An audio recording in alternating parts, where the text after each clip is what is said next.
ఆత్మలు సంఘములో చేర్చబడాలి. అనేక మంది నశించిపోతున్న వారు ప్రభు దగ్గరికి రావాలి.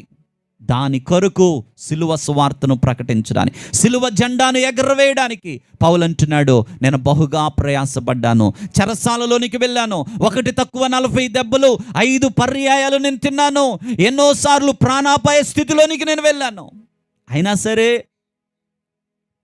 యోబు భార్య వచ్చేమంది, నువ్వు ఇంకా యథార్థతను విడిచిపెట్టవా? ఇంకా దేవుడు దేవుడు అంటున్నావు. ఏం దేవుడయ్యా? ఏం చేశాడు దేవుడు?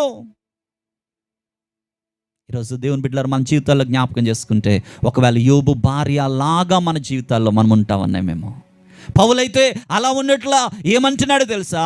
అరే, ఇవి నాకు చాలు, ఇంకా ఈ అనుభవాలు నాకు చాలు, ఈ శ్రమ నాకు సరిపోదు, ఈ ప్రయాస నాకు సరిపోదు, నేను ప్రభు కొరకు ఇంకా పరుగు పెట్టాలి.